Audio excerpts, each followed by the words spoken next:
وہ جو ایک حرمت، ایک سینکٹٹی ہوتی ہے، آپ کسی راہ کو، خصوصاً اللہ کے راستے میں کسی راستے کا آپ نے انتخاب کیا ہو، تو اس راستے کی جو سینکٹٹی ہوتی ہے، اس کی وجہ سے اس راستے پہ چلنے والا کوئی شخص اگر اس نے اس راستے کو پامال بھی کیا ہو تو آپ اس کا ذکر کرنا مناسب نہیں سمجھتے۔ اگر خیال نہ ہوتا حریم الفت کا، کسی جنون کے لمحے میں یہ بھی بک جاتے، کسی سے ربط کی عزت کو چپ رہے ہم لوگ، وگرنہ اپنے بچاؤ میں دور تک جاتے ہیں۔ اب ان اشعار کا میں کیا انٹرپریٹیشن کروں، لیکن اس کا خلاصہ ہے وہ یہ ہے کہ اگر آپ زندگی میں کسی بڑے مقصد کا انتخاب کریں تو بڑے مقصد پہ چلتے ہوئے آپ کو یقیناً چھوٹے لوگ بھی ملتے ہیں جو اس مقصد کے اہل نہیں ہوتے،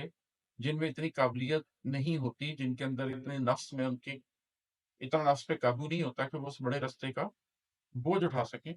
لیکن اللہ کے نیک بندوں کی سنت یہی ہے، سنت الانبیاء یہی ہے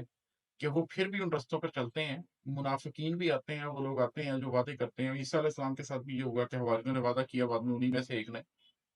آ، مخبری کر دی۔ نبی کریم صلی اللہ علیہ وسلم کے ساتھ بھی یہ ہوا کہ قرآن میں اللہ تعالیٰ کو یہ کہنا پڑا کہ آپ کے ارد گرد منافق ہیں جن کو آپ نہیں جانتے،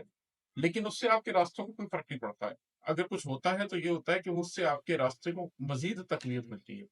جب آپ زندگی میں سارے لوگوں نے آپ کو سپورٹ کیا اور آپ نے ترقی کی تو وہ کیا ترقی ہے،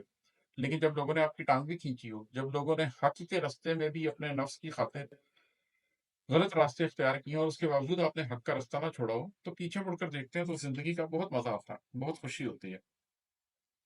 چلیں ایک مقطع بھی اس کا سنا دیتا ہوں۔ عماد ہم نے سر عام خود کو للکارا کہ دل کے چور بس ایسے نہیں کھسک جاتے۔ ہر شخص کو نفس کھینچتا ہے، لیکن میں پیچھے ذکر کر کے ہٹاؤں کہ کچھ لوگ اس کا مقابلہ نہیں کر سکتے۔ میں نے مناسب یہ سمجھا کہ آپ اس بات کو ریئلائز کر لیں کہ ہم میں سے ہر شخص کے اندر دل کے چور ہوتے ہیں، ہم میں سے ہر شخص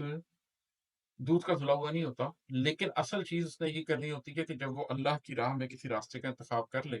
تو وہ اپنے آپ کو للکارتا رہے، اپنے دل کے چوروں کو پکڑتا رہے، اپنے نفس کو قابو کرتا رہے، اپنے نفس کو جانتا رہے کہ یہ ایک ڈاکو ہے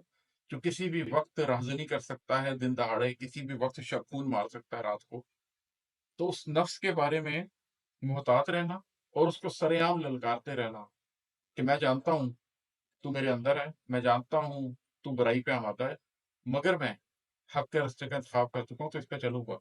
تو جب آپ اپنے اندر موجود اس شر کو پہچان بھی لیتے ہیں اور اس کو نگیٹ کرنے کی بجائے اس کو ایکسیپٹ بھی کر لیتے ہیں، پھر اس کو فیس کرتے ہیں، تو زندگی میں ترقی بہت آسان ہو جاتی ہے۔